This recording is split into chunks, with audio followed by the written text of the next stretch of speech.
Jai Radha Madhava Kunja Bihari Radha Madhava Kunja Bihari Jai Radha Madhava Kunja Bihari Radha Madhava Kunja Bihari Gopi Jana Vallabha Giridhari Gopi Jana Vallabha Giridhari Gopi Jana Vallabha Giridhari Gopi Jana Vallabha Giridhari Yashoda Nandana Brajajana Ranjana Radhananda Brajajana Ranjana Yashoda Nandana Brajajana Ranjana Nandana Brajajana Ranjana Yamuna Tira Vanachari Tira Vanachari Yamuna Tira Vanachari Tira Vanachari Jaya Radha Madhava Kunja Bihari Radha Madhava Kunja Bihari Jaya Radha Madhava Kunja Bihari Jaya Radha Madhava Kunja Bihari Jai Shri Kishore Kishore Ki Srila Prabhupada Ki Srimad Bhagavatam Ki Nitai Gaur Premanande Hari Bol.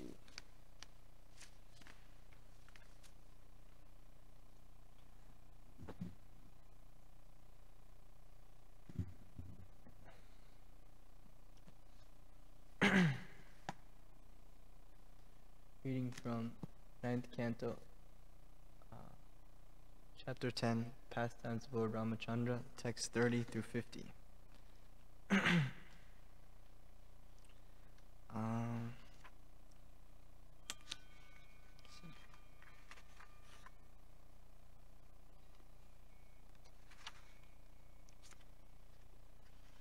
think I'm just going to read the first 29 texts and then recite the Sanskrit. Just the translations of the first 29, or 19, 30 through 49. Just read the translations and then 50 will recite the Sanskrit after.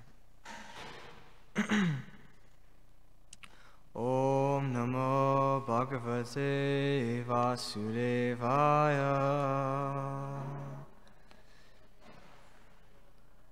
Om Namo Bhagavate Vasudevaya.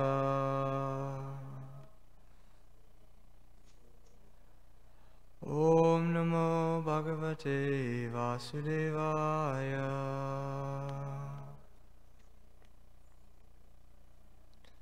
Translation to text 30. Thereafter, Lord Ramachandra found Sita Devi sitting in a small cottage beneath the tree named Simshapa, in a forest of Ashoka trees.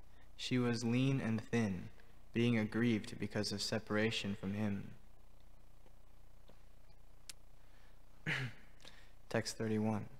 Seeing his wife in that condition, Lord Ramachandra was very compassionate. When Ramachandra came before her, she was exceedingly happy to see her beloved, and her lotus-like mouth showed her joy.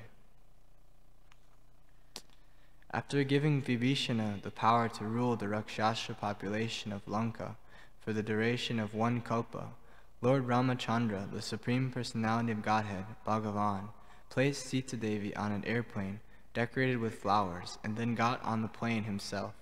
The period of his living in the forest having ended, the Lord returned to Ayodhya, accompanied by Hanuman, Sugriva, and his brother Lakshmana.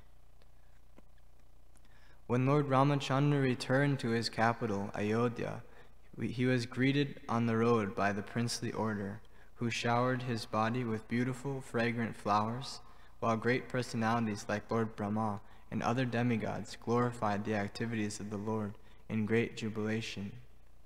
Upon reaching Ayodhya, Lord Ramachandra heard that in his absence his brother Bharata was eating barley cooked in the urine of a cow, covering his body with the bark of trees, wearing matted locks of hair, and lying on a mattress of kusha. The most merciful Lord very much lamented this.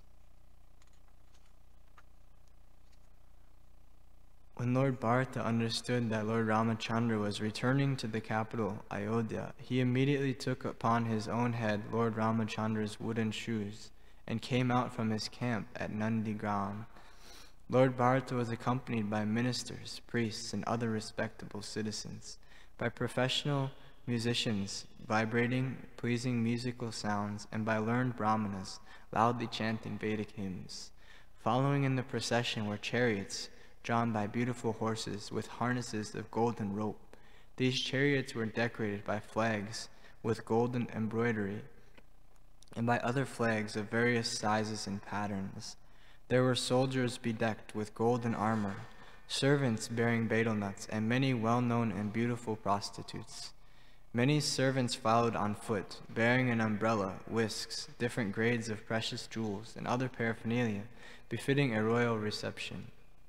Accompanied in this way, Lord Bharata, his heart softened in ecstasy, and his eyes full of tears, approached Lord Ramachandra and fell at his lotus feet with great ecstatic love. After offering the wooden shoes before Lord Ramachandra, Lord Bharata stood with folded hands, his eyes full of tears, and Lord Ramachandra bathed Bharata with tears while embracing him with both arms for a long time. Accompanied by Mother Sita and Lakshman, Lord Ramachandra then offered his respectful obeisances unto the learned brahmanas and the elderly persons in the family, and all the citizens of Ayodhya offered their respectful obeisances unto the Lord. The citizens of Ayodhya, upon seeing their king return after a long absence, offered him flower garlands, waved their upper claws, and danced in great jubilation. O king, Lord Bharata carried Lord Ramachandra's wooden shoes. Sugriva and Vibhishana carried a whisk and an excellent fan. Hanuman carried a white umbrella. Satrugna carried a bow and 2 quivers, and Sita Devi carried a water pot filled with water from the holy places. Angada carried a sword, and Jambavan, king of the Rikshas, carried a golden shield. O King Parikshit, as the Lord sat on his airplane of flowers with women offering him prayers and reciters chanting about his characteristics, he appeared like the moon with the stars and planets. Thereafter, having been welcomed by his brother Bharata, Lord Ramachandra entered the city of Ayodhya in the midst of a festival. When he entered the palace, he offered obeisances to all the mothers, including Kaikeyi and the other wives of Maharaj Dasarath, and especially his own mother, Kaushalya. He also offered obeisances to the spiritual preceptors such as Vasishta. Friends of his own age and younger friends worshipped him, and he returned their respectful obeisances, as did Lakshman and Mother Sita. In this way, they all entered the palace. Upon seeing their sons, the mothers of Rama and Lakshmana, Bharata and Satrugna immediately arose, like unconscious bodies returning to consciousness. The mothers placed their sons on their laps and bathed them with tears, thus relieving themselves of the grief of long separation. The family priest or spiritual master, Vasishta, had Lord Ramachandra cleanly shaved, freeing him from his matted locks of hair. Then, with the cooperation of the elderly members of the family, he performed the bathing ceremony, Abhishek, for Lord Ramachandra with the water of the 4 seas, and with other substances, just as it was performed for King Indra. Lord Ramachandra, fully bathed and his head clean-shaven, dressed himself very nicely, and was decorated with a garland and ornaments. Thus he shone brightly, surrounded by his brothers and wife, who were similarly dressed and ornamented. So now reading the Sanskrit of text 50. So please repeat.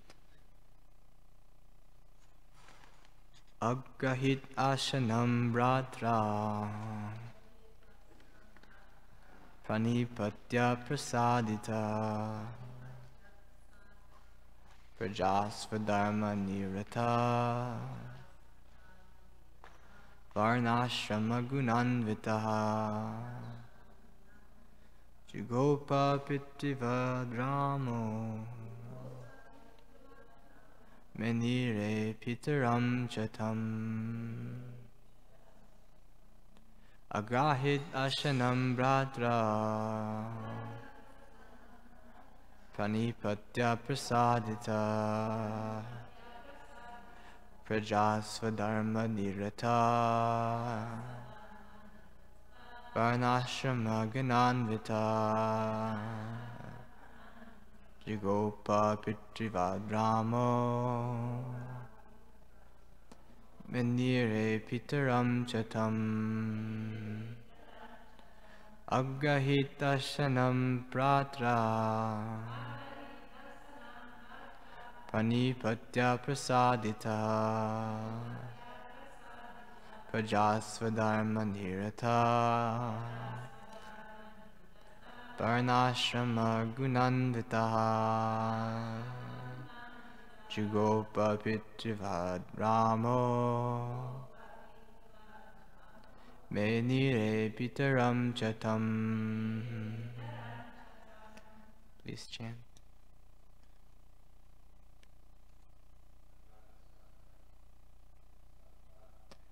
Agahid Asanam Bratra Panipatya Prasadita Prajasvadharma Nirata Varnashrama Gunanvita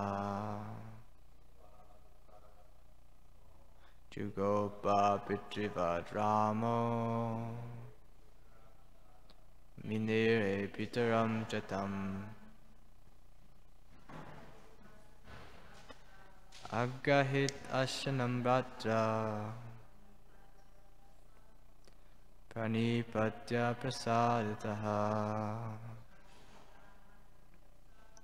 Prajasvadharma Nirata Varnashrama Gunanvitaha Jugopa Pitrivadramo Menire Pitatam Chatam. Agrahit, accepted. Ashanam, the throne of the states. Bratra, by his brother Bharata. Pranipatya, after fully surrendering unto him.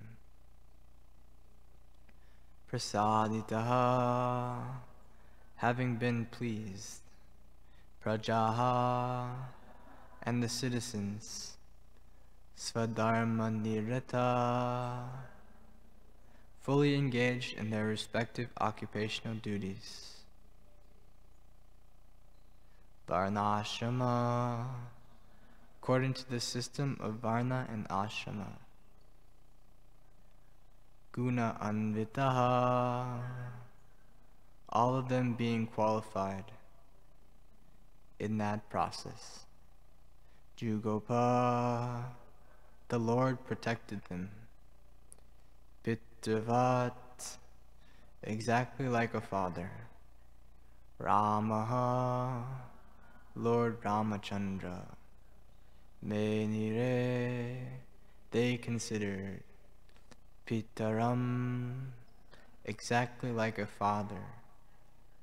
Cha, also, Tam, him, Lord Ramachandra. Translation and purport by His Divine Grace, A.C. Bhaktivedanta Swami Srila Prabhupada Ki Jai. Being pleased by the full surrender and submission of Lord Bharata, Lord Ramachandra then accepted the throne of the state. He cared for the citizens exactly like a father, and the citizens, being fully engaged in their occupational duties of Varna and Ashrama, accepted him as their father. Purport.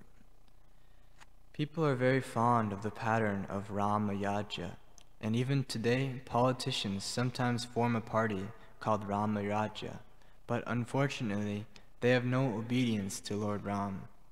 It is sometimes said that people want the kingdom of God without God. Such an aspiration, however, is never to be fulfilled.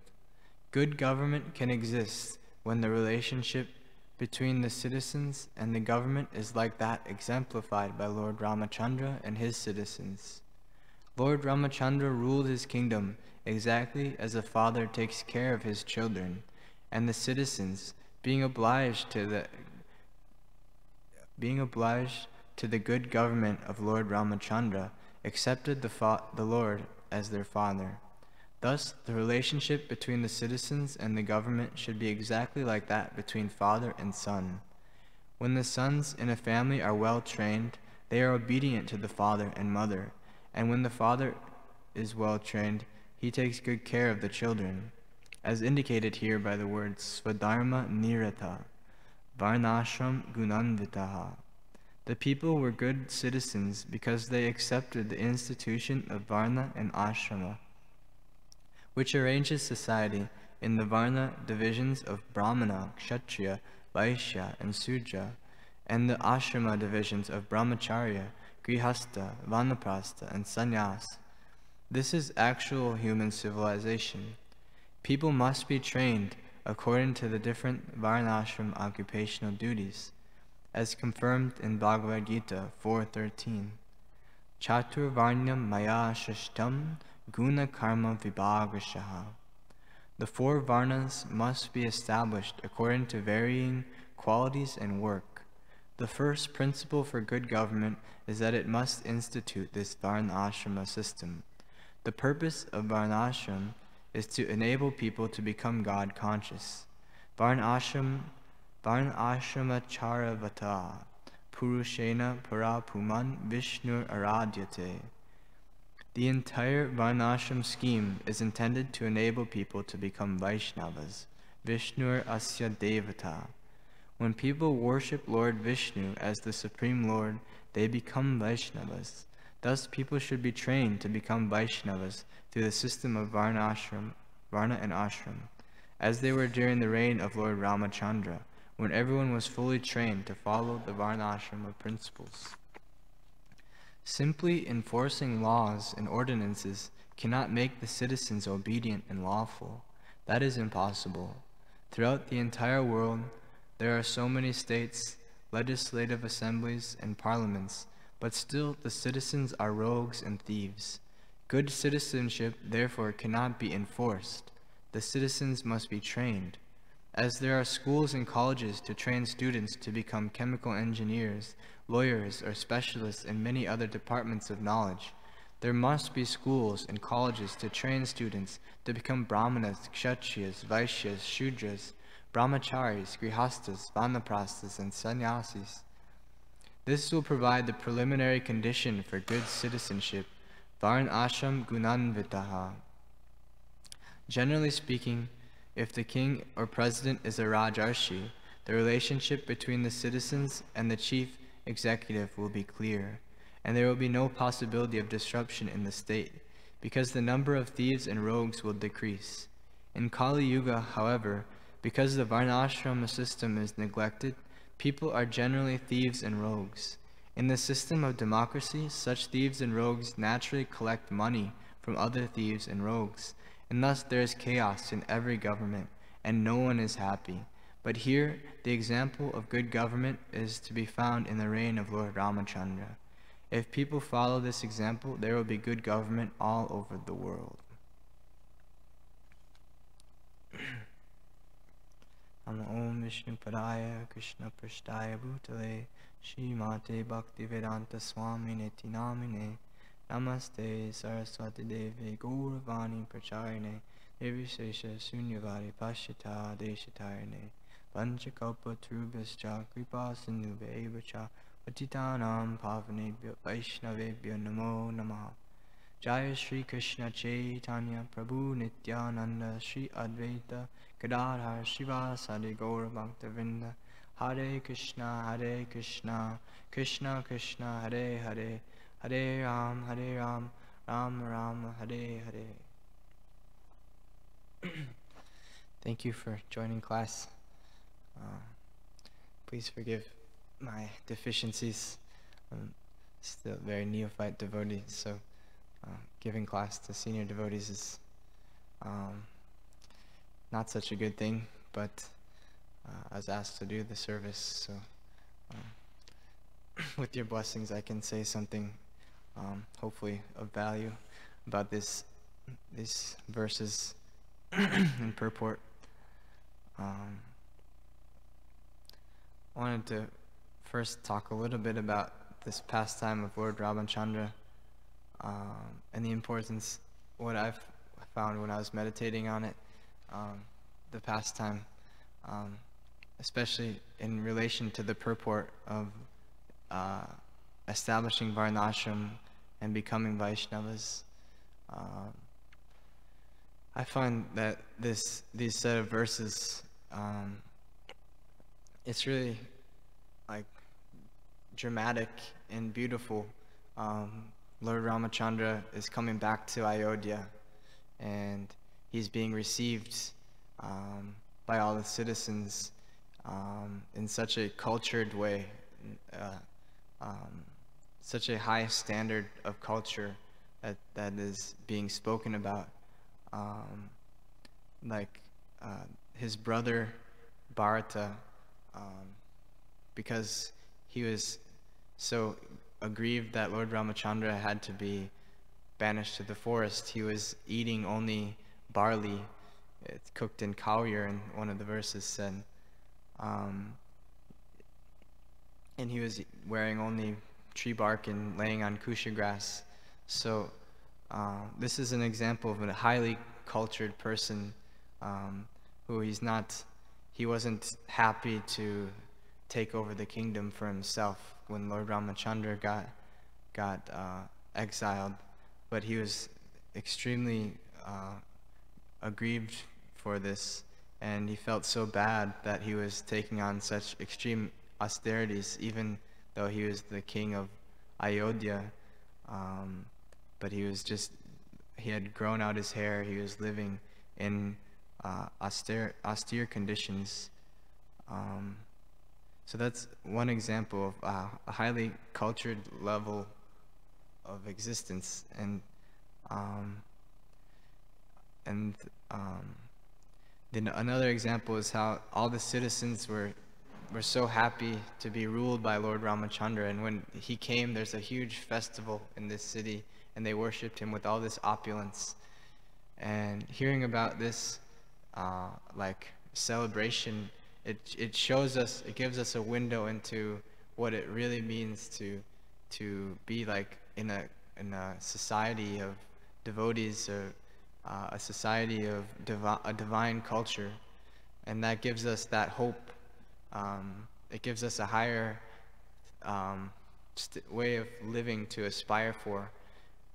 Like in the purport, Prabhupada spoke a little bit about in Kali Yuga, what we're experiencing, what culture is prevalent in Kali Yuga, and we all know that it's not so conducive to happiness. It says no one is happy because it's a society of thieves and rogues, and the people ruling the society are thieves and rogues, and they're collecting taxes from the thieves and rogues. So and there's no culture, there's no standard. It's all just about who can make the most money by cheating the most, finding any way to make money, whether, you know, it's opening up huge slaughterhouse productions and selling animal flesh on every corner of the city, opening up casinos, bars, so prevalent. It's all, the society is based on sinful activity, making money in sinful ways. And that's what that's what the state of our civilization is at right now. But hearing these pastimes of the Srimad Bhagavatam of Lord Ramachandra's culture, this palace and this kingdom and all this respect that's being given and shared and all this love that's being shown to the king, and the love between, and the love and respect between Lord Ramachandra and the elders and his brother is so much, it's such a high level of existence, because there's so much spiritual culture that's what brings real happiness, and it gives us a clue into what is real life, why that this society of thieves and rogues is not real. It's just degradation. And then hearing these pastimes give us, oh wow, this is real life, where we're actually ruled by divine personalities, and every person is happy to be, just even to exist, just doing simple duties according to Varna Ashram. If you're engaged by a divine personality, then you're linked into that culture. And then even if you have a lower position, you're extremely satisfied, because the whole atmosphere is pleasing for everybody. And that's just the higher state of existence. And by hearing about this Bhagavatam, from the Bhagavatam, then we can aspire for it and remind ourselves, this is where we're heading, this is what we're trying to develop. And we can develop it internally within ourselves too. We have to become cultured, respectful, raising our consciousness to the level of Vaishnava consciousness, Krishna consciousness, and then we can manifest it as a society, ISKCON. But starting within ourselves, by hearing and chanting these pastimes, it brings a whole new life. It like opens us up to the divine way of living. Whereas if we don't read the Bhagavatam, then we just get distracted by the external things, all the hurricanes, tornadoes, all these things going on. It's good to know what's going on a little bit, but really getting absorbed in this, the Bhagavatam allows us to enter into higher state of being.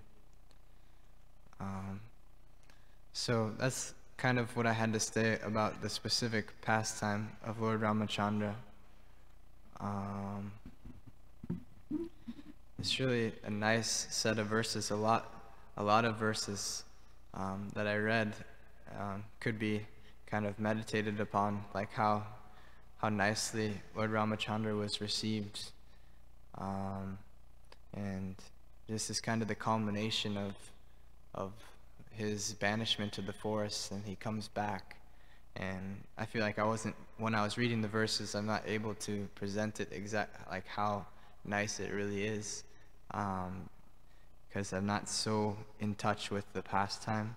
But it's really a glorious thing that all the citizens are just so happy because Ramachandra is back in the kingdom of Ayodhya after being banished to the forest.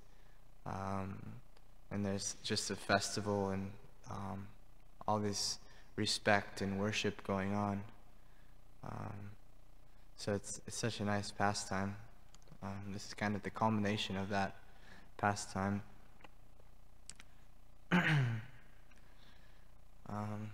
Another point I can talk about it a little bit is in the purport, Prabhupada says that in India it's common for people to form a political party called Rama Rajya. They try to implement this policy of Lord Ramachandra But it said that they want the kingdom of God without God. So they're trying to rule the citizens, but not putting Ramachandra actually in the center, or Krishna, the process of Varnashram in the center. So it never works. You can't establish Varnashram in the kingdom of Lord Ramachandra without putting Lord Ramachandra in the center of worship. And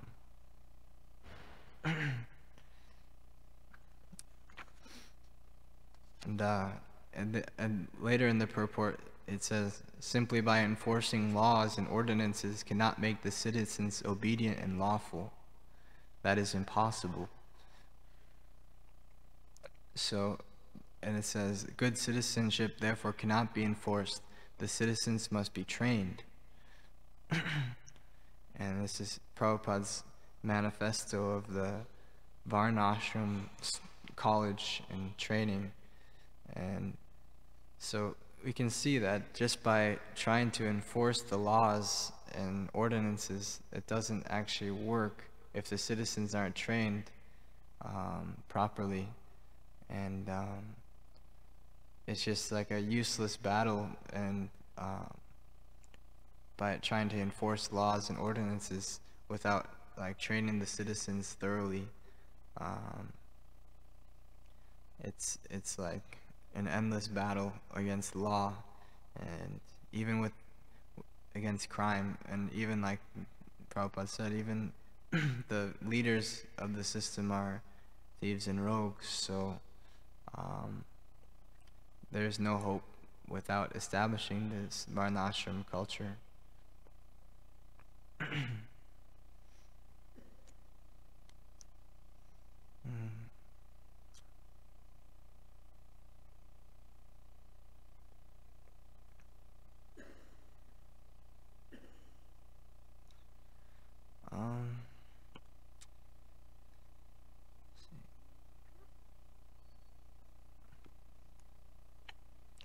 I didn't have too much time to prepare this class,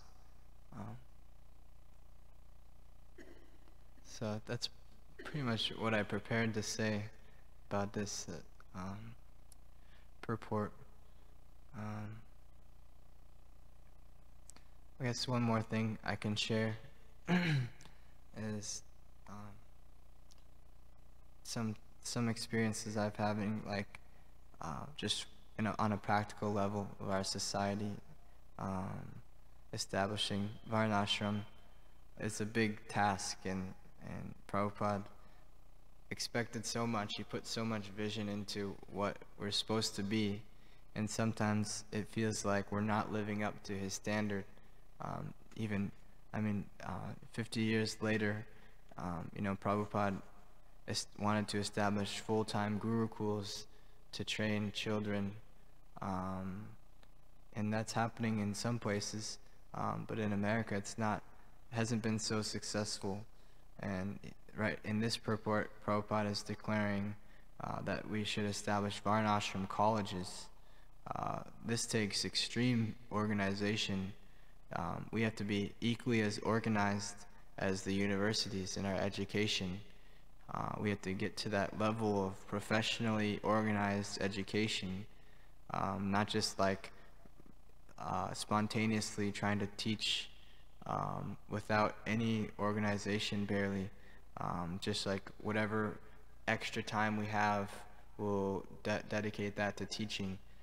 But it has to be professionally organized, just like a university. The universities in America and all over the world are so organized that they have millions of people buying into their system of education. There's people that they know when they join the university, they're going to be here for 4 years, and this is what they're going to get.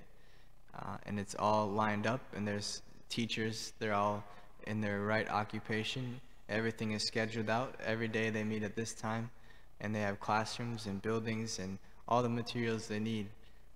So we also have to Prabhupada's order is to establish colleges to train students in Varnashram. So it's a really big order to become professionally organized. It's not just something you can put together, on the side, somehow slap some things together and come out with a educational program, a college to train people in Varnashram. It takes professionally organized individuals and educated individuals to establish these things. And Prabhupada asks for so much, and I feel like we have a long ways to go to fulfill what Prabhupada wanted. And this is a huge manifesto of college, Varnashram college. And it can be kind of like overwhelming from my perspective as a new devotee, like where we're at and where Prabhupada wanted us to be can be overwhelming. But what I found, it's really important not to get overwhelmed or stuck into this system of pointing fingers, like we're not doing this, we're not doing that, this isn't going on, this isn't going on. If we get too much into that, we'll get kind of taken over, and we'll miss out. It'll kind of distract us from our simple sadhana. So although we do have to strive for this high instruction of Prabhupada, we have to also make sure we don't get into the fault-finding tendency, because a lot of people come to ISKCON and then they see that there's some deficiencies in where we're at and where Prabhupada wanted, and there's frustration with the temple authorities, and there's frustration within because we feel like it feels like something's wrong. But it's important for each individual to not point the fingers at anybody, but take responsibility and look within what we can each do to make it better, rather than always thinking this isn't going on, that's not going on, these people are like this, that people are like that, those people are like that.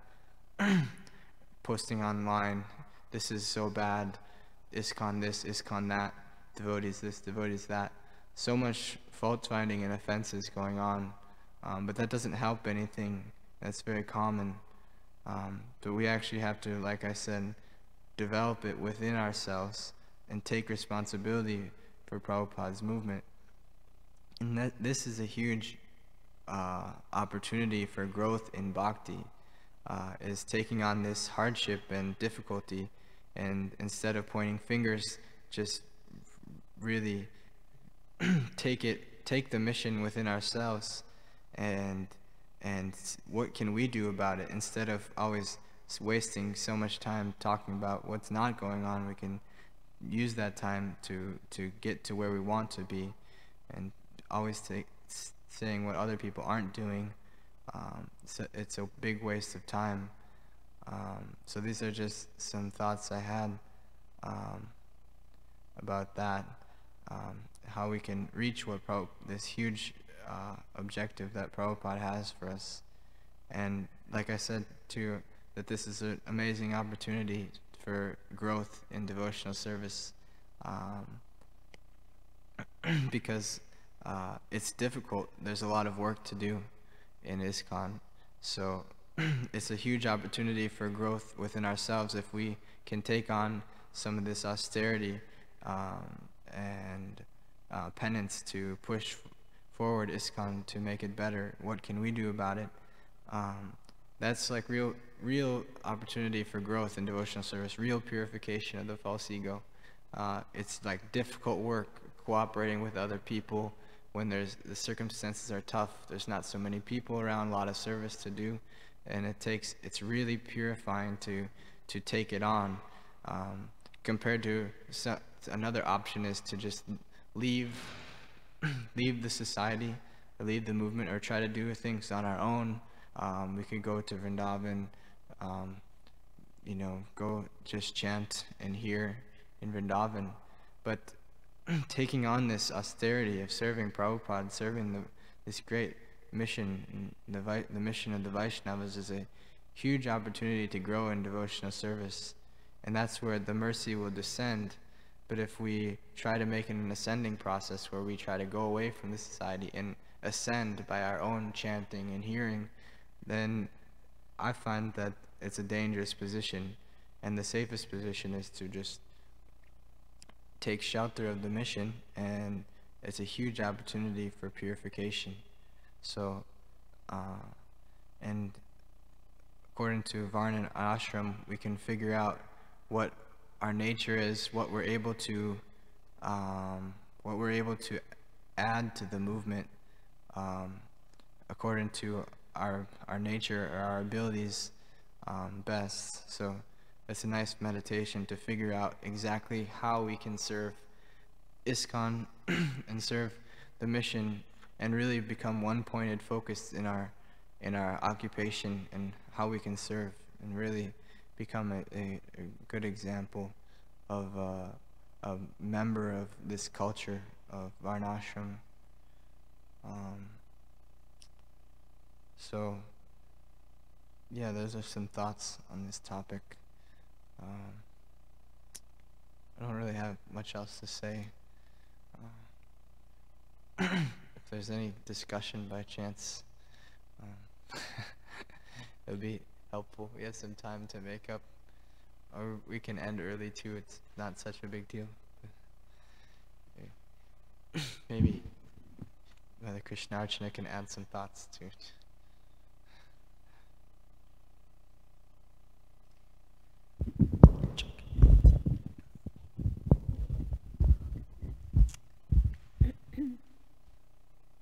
Well, Giridhari, Prabhu, you were highlighting something of the opportunity that's present there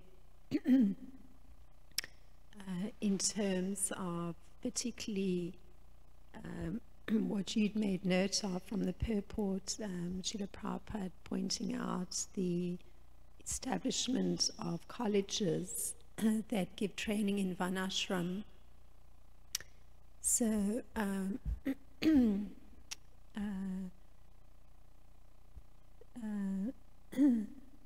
we can see that there is forward movement in that direction, because there are such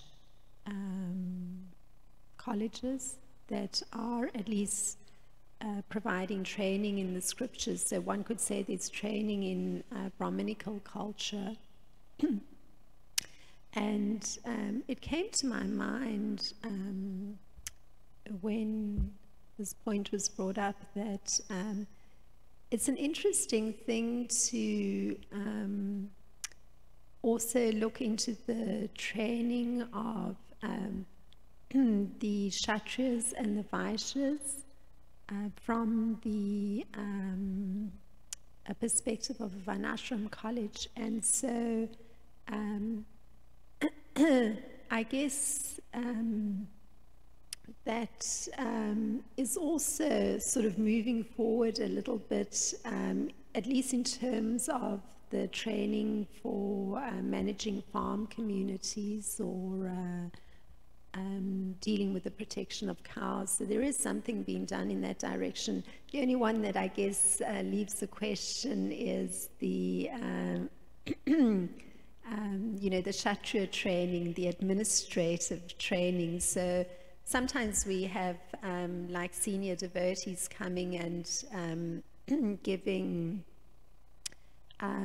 some training in managing this, that, or the other, but that seems to be an area that hasn't fully been touched on. The establishment of structures that help with training in administration.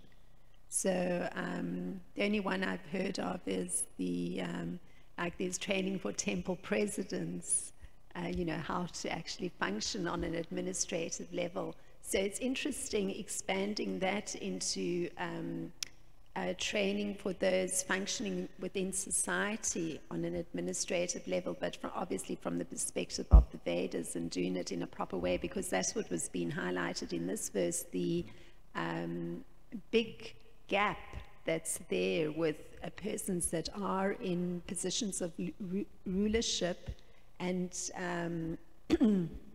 are actually completely untrained, and so actually degrade into stealing from the citizens instead of protecting. So that seems to be, at least what I'm comprehending, seems to be the area that is most vulnerable at the present time, and maybe is the area that needs most development. Of course, I'm talking from my limited perspective of just getting a simple overview, and not from the perspective of you know, the spiritual masters that are looking at such questions and forming bodies of persons and looking to the overall education within the society, and therefore what can be done to expand it into the broader society. Of course, I'm not talking from that perspective. I'm just looking from a very simple overview from my simple position. But that seems to be the area that is perhaps the biggest gap to fill. Yeah, thank you for sharing. I'm a little even scared to talk about this, so I don't make any offenses, because I know that the leadership and management of our society is extremely difficult, an extremely difficult service, and so I really feel like a really insignificant person trying to speak over the microphone in the temple about that. Prabhupada in his purports, especially in the first canto, but pretty much throughout the whole Bhagavatam, and the whole Bhagavatam is about, so far from what I've read, it's like largely about stories of kings, like ruling the citizens properly, like, and a lot of the purports, especially in the first canto, Prabhupada is constantly saying, like, we have to rule society in a better way, and he is speaking about the whole society a lot of times, not just our society. He puts ISKCON as a instrument to change the whole landscape of the world and society, and that's Prabhupada's huge vision, and it's like over and over again in the Bhagavatam, this administrative gap and the insufficiencies of the modern government and things like that. I know that they are establishing, I don't know much about the GBC college, but I know that it's for the leaders of the society. There's a curriculum put together about management and administration. I think that's like the first thing that they've established, is for training the future leaders of, at least just of ISKCON. That's great.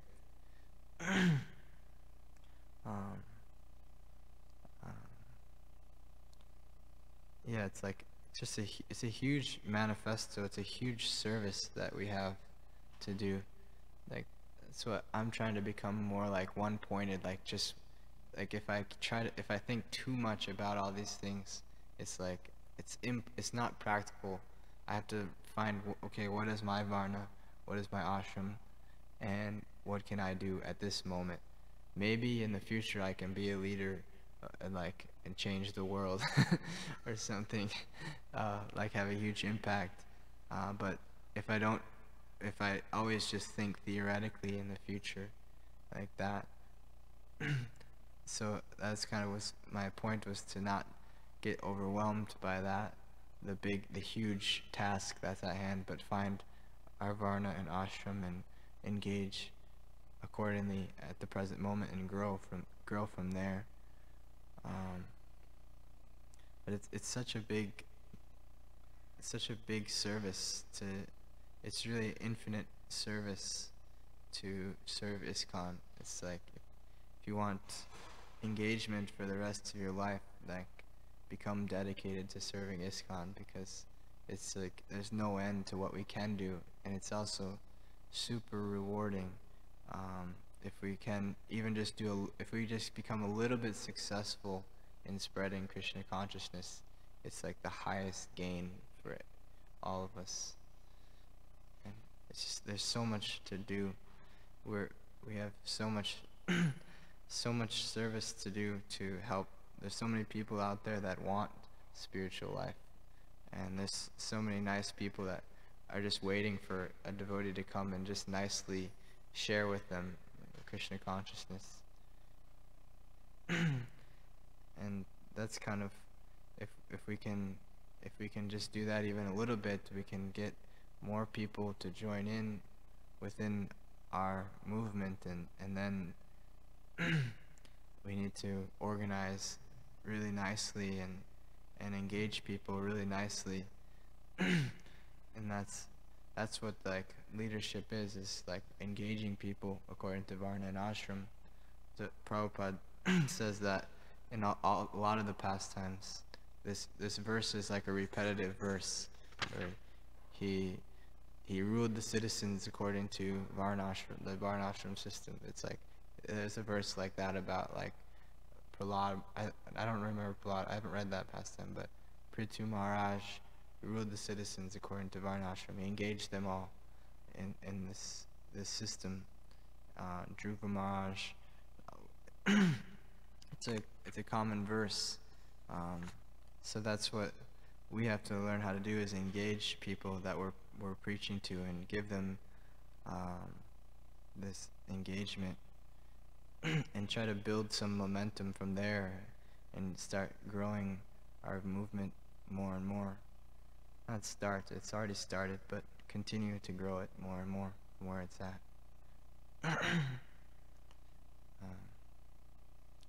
So those are some thoughts. Anything? Do you have any thoughts?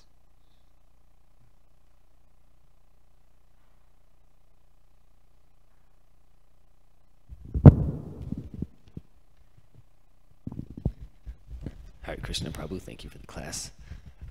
Could you repeat back where it was saying, it was talking about the leaders controlling society by the rules versus, I missed that, that's why I wanted to, do you know what part I'm talking about? Yeah. Haribol. It says simply enforcing laws and ordinances cannot make the citizens obedient and lawful. That is impossible. Throughout the entire world, there are so many states, legislative assemblies, and parliaments, but still the citizens are rogues and thieves. Good citizenship, therefore, cannot be enforced. The citizens must be trained.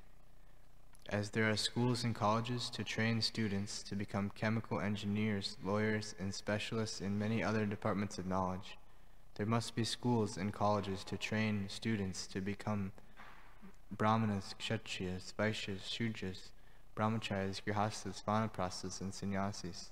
This will provide the preliminary condition for good citizenship.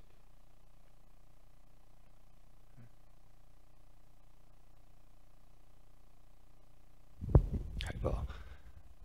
So basically where we're at right now is that there's no one's being trained up. There's just a bunch of rules, stop signs, if you will, in society. But it's merely just a way of controlling people without actual proper training for any purpose. This is what's led to this downgraded society that we live in right now. Is that correct? Yeah. It's part of it, part of the reaction. It's like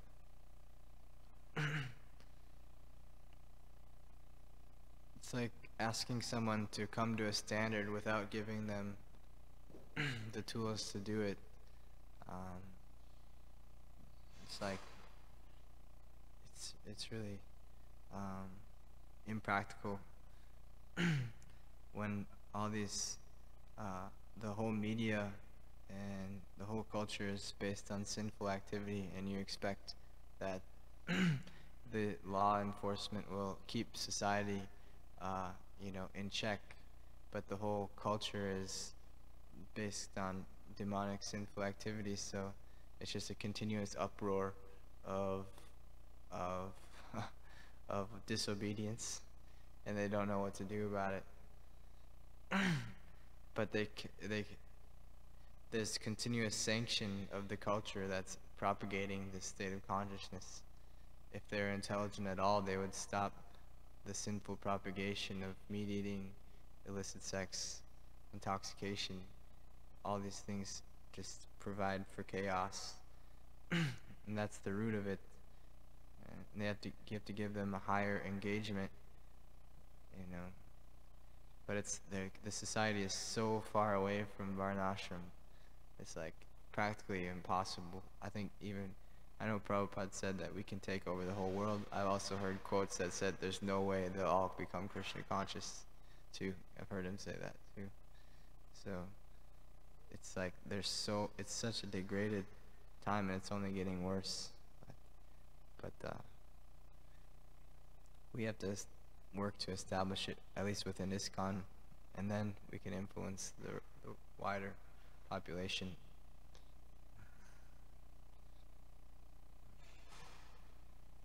Thank you. All right. Thank you for tolerating me. Srimad Bhagavatam ki, Srila Prabhupada ki, Thai Gaur Premanande Hari Bol.